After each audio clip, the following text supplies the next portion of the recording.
Hello everybody, welcome back to the show, and I have just finished making this MV robot arm, which is the last piece I need to finish the advanced assembling machine, the medium voltage advanced assembling machine. And let me tell you something, this thing took a lot of aluminium. The machine casing is made out of aluminium plate, and there are a total of 10 of these electric motors. Each one of them requires 2 aluminium rods, and then these robot arms required some more aluminium rods. The pistons required plates, rods, and gears. So yeah, a lot of aluminium just to make this advanced assembling machine. It's okay, it's important. In my wall of machines that makes no sense, yes, I will be reorganizing this sometime soon. But let me find a place to put the advanced assembling machine, and then I'm going to show you why it is so important. Okay, so I have my advanced assembling machine. So why is this machine so important? Well, I need it to make duct tape. Okay, so it's not super important, but I really wanted to make duct tape. Don't know why, just did. But as you can see, to make duct tape, we need 64 EU per tick, or 64 volts, and the basic assembling machine only goes up to 32. So we needed the medium voltage advanced assembling machine in order to make duct tape. So there's 3 ingredients for duct tape: glue, rubber sheets, raw carbon mesh. All right. Well, the glue is actually pretty easy. In a centrifuge, if we put in resin, the sticky resin that we get from the rubber trees, put that in, and when it processes, one of the byproducts that it gives us is glue. And the other stuff that it, of course, gives us is the rubber itself, or I don't think it's called rubber though. Rubber pulp. Yes, rubber pulp. And so you can see we got 100 millibuckets of glue from that one piece of sticky resin, and obviously I have made some more. We get a rubber pulp and plastic pulp. I don't really know what the plastic pulp is for just yet, so I've just been keeping it over here. But I can go to an extruder, which I have an extruder here, and if I put this rubber pulp in there, I get these rubber sheets, like so. And so of course that's nice because rubber sheets are the second ingredient for making the duct tape. So the only last thing that remains is the raw carbon mesh, which is made from a couple of raw carbon fiber, and the raw carbon fiber comes from carbon dust. And it turns out that I can take these dark ashes, I believe, yeah, the dark ashes, and if I throw them into an electrolyzer, I got carbon dust. So that's how I managed to get some raw carbon mesh. In fact, I've got a little too much of it, but that's okay. And so now in the assembling machine, I should be able to put 3 rubber sheets, 3 carbon mesh, throw in some glue, and get the duct tape. So let's do 3 and 3. And so now I just need the glue. That's why I put the advanced assembling machine next to the centrifuge. All I have to do is, first of all, use a wrench and tell it to output to this side. So right click there. And then I can hit the fluid output button, and it will send all of that glue into the advanced assembling machine. And the advanced assembling machine is already running, and it's already done. And I have duct tape. Cool, huh? And so, if I go over to my blast furnace, still have the circuitry burned out. And if I go to the maintenance hatch, now I don't know if I put this in here. Ooh, I got an achievement. And yeah, so now I've got no errors at all. Pretty cool. And it used up the duct tape, which is fine. I expected that would happen. Interestingly enough, it put this duct tape sort of cross shape over the maintenance hatch. Now I don't know if that means I'll never have to do maintenance on this machine ever again? If so, that would actually be pretty cool. But I don't know. So anyway, there you go, duct tape, all done. Other things I've been making with my electric blast furnace is titanium. I've made some stainless steel as well. Stainless steel turns out to be a alloy. And to make stainless steel, go over here, it's 6 iron dust, nickel dust, manganese dust, chrome dust. Put all that together and it gives you stainless steel dust. So I've used that to make stainless steel. And I've also been making iron. I've added an input hatch over on this side. So, or not iron, steel, sorry, steel. So remember the bronze plated blast furnace was what I used to make steel. I put in iron and charcoal and I would end up with some steel. But in the electric blast furnace, making steel requires iron and oxygen gas. So there we go. Blast furnace off of iron. Pig iron or wrought iron, it doesn't really matter, but off of iron, and then it requires oxygen gas. So I have a tank here that is full of oxygen gas, 16,000, and as you can see I have more oxygen gas in this electrolyzer. And so it turns out that certain items once processed in the advanced electrolyzer will give off some oxygen gas. This banded iron dust is an example of that. So 5 of this banded iron dust will give me 2 iron dust, which of course can be smelted into iron, and then 3 buckets of oxygen gas. And it takes 1 bucket of oxygen gas and 1 iron dust in order, or 1 piece of iron, excuse me, in order to make 1 piece of steel. So, you know, this works out, you know, fairly well. And as you can see, I've been doing this for a while. So I have this stockpile of oxygen gas. I'm not piping the gas automatically into the electric blast furnace. I'm using this fluid tank, and then when this is full, I take it out.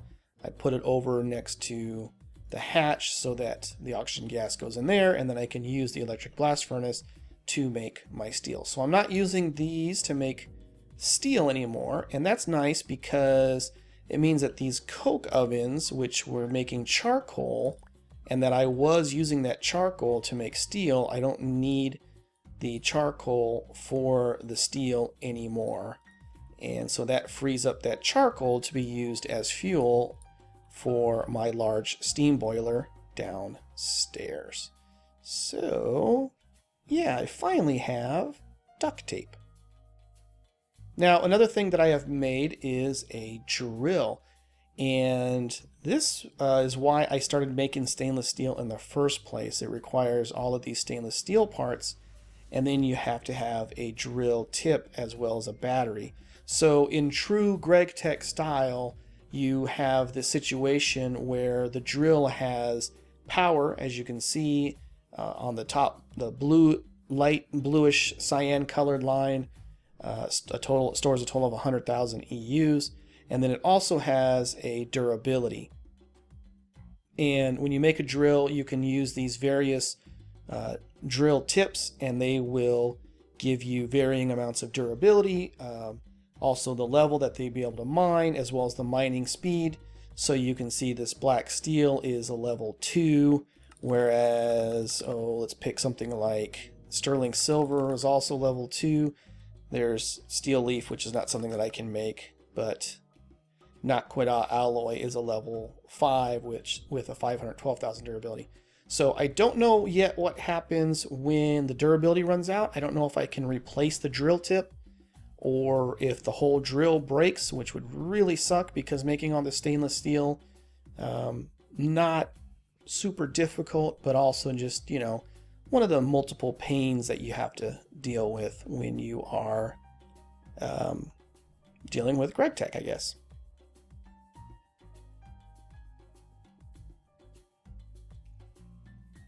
Now, I have had issues with trying to automate my lava.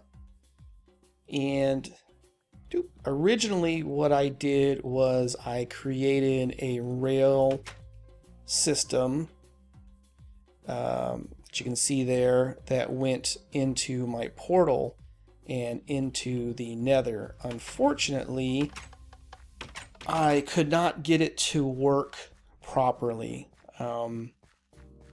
When the rail cart would come through to the overworld side, I had no problems, but when the rail cart would go into the nether, it would never land on the track, no matter what I did. So, as you can see here, I put track both. I had tracks on both sides. I had a track here, I had a track here, then I put a track on both. I tried all kinds of different things, and the bottom line ended up being that the rail cart might end up over here sometimes, or over here, or just inside the portal itself. It was never coming out onto here. Now, it didn't matter what track I used to send it this way. It always landed in the right spot in the overworld. It was only coming over here that it didn't work, and so that kind of bummed me out because I couldn't get the lava to be transported into the overworld in an automatic fashion. So all I did was set up the pump over here, and it just pumps up lava. Now it's probably stalled out now because it's probably hit bottom. Let's go check. Let's see. Yep, it sure has.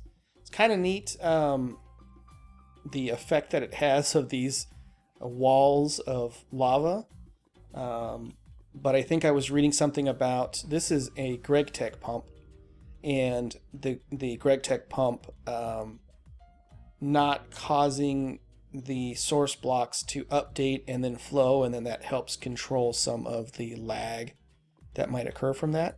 So basic system, I've got a pump, I've got a battery buffer giving it power, and then whatever it pumps up, it pumps into this iron tank, which is starting to become empty. And then I can come over here and fill up my drum, and then take that back into the overworld. So I will have to move my pump here eventually, but I will do that. I just keep pumping up more and more lava. Okay, and another piece of duct tape for the boiler. Nice. Now that boiler will be a little bit more efficient. Cool.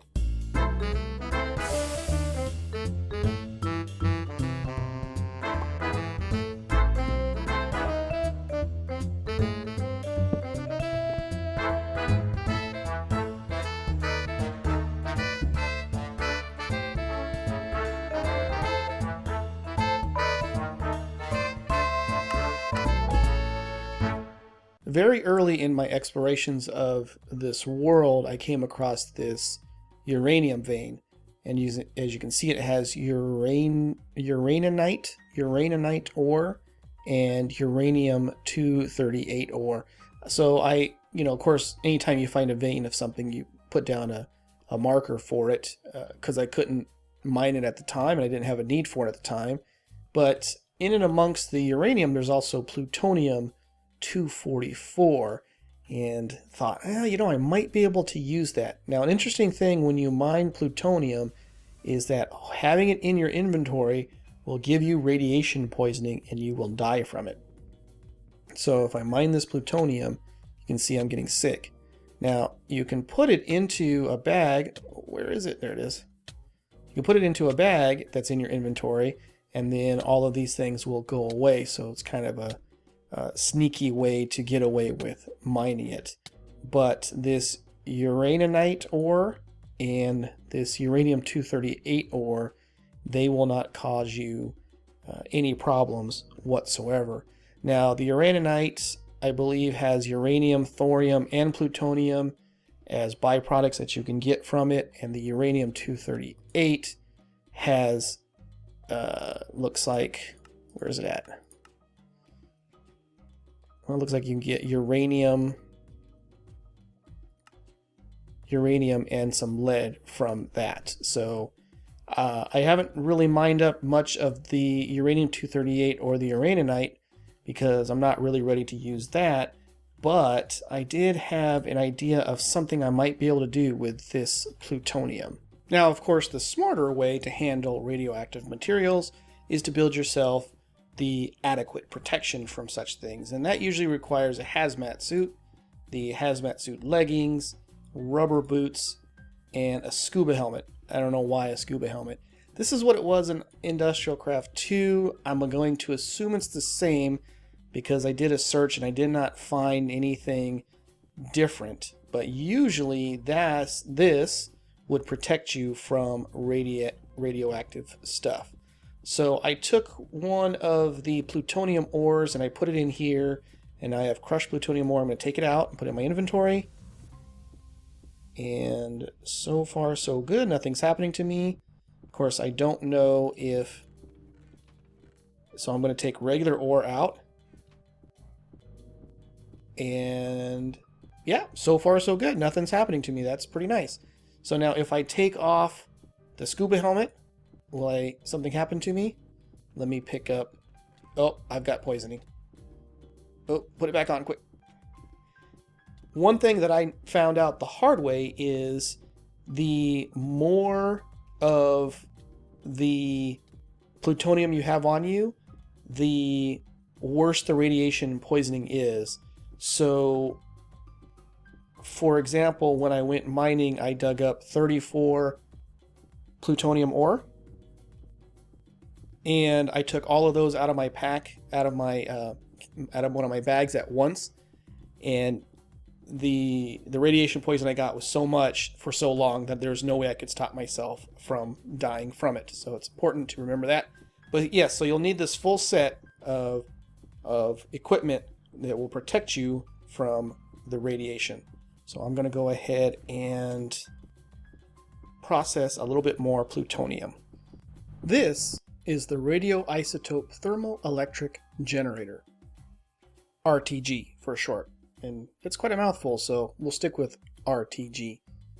Fairly simple interface. It's got 6 slots, but it generates power using something called pellets of RTG fuel.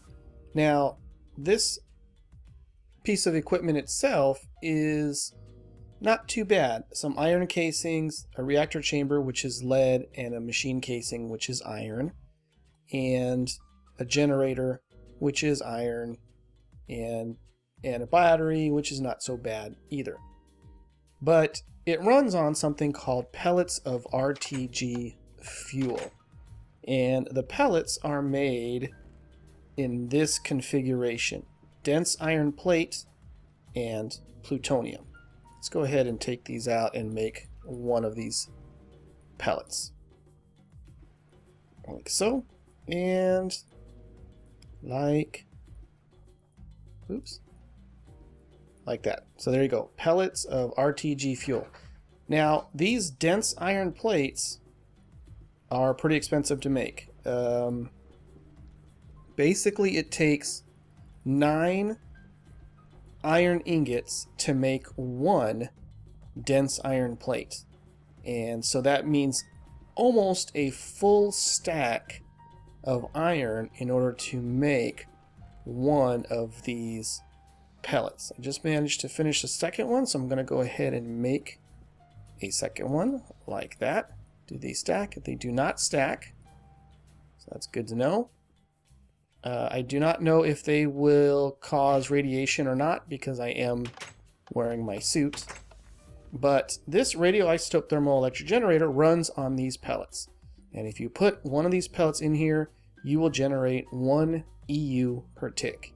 And I think if you put 2 in, you generate 2 EU per tick. And a third one gives you 4 EU per tick, 4th, 8, 5th, 16, and a 6th one should generate 32 EU per tick. And that's what I'm working towards doing, is making 6 of them. But as I said, it takes almost a full stack of iron for each one. The nice thing about the radioisotope thermoelectric generator is that it requires no maintenance, no refueling of any kind. 32 EU per tick is not a lot. It's almost nothing. But this is essentially, once it's made, it's free power. You know, it doesn't have to have exposure to the sun like a solar power.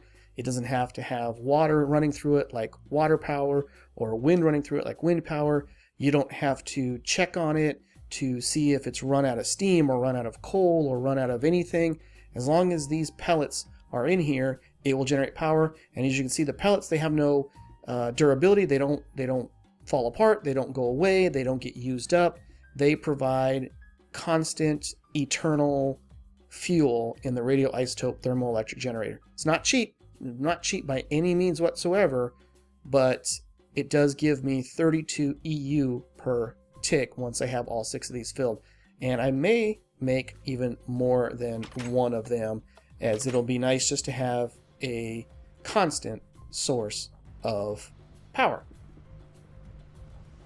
But I think that's going to do it for this episode. If you have any comments or questions, please leave them for me in the comment section down below. I do appreciate all of the good information that everybody has given me.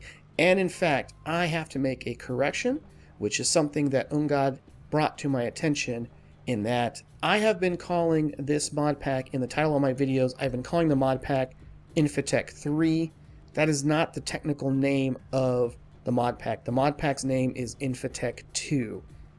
What happened is there was an Infitech, then it underwent some major changes, and then it became Infitech 2, and then there were another set of major changes and updates, and I thought that meant it would be called Infitech 3, and I sort of jumped the gun on it because I wanted to start making videos about this mod pack, you know, as soon as it was released.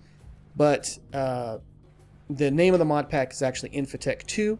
I am using version 3 of Infitech 2, but it is called Infitech 2. So as soon as I can, I will get around to changing the title of all my videos and making them Infitech 2. So thank you, Ungod, for pointing that out to me, and thank you for everybody else for giving me advice and suggestions. And most of all, I want to thank everybody for your support. I really appreciate that you guys are watching my videos. Thank you very much. So, as I said, that's it for this episode. I hope you enjoyed it, and I'll see you next time.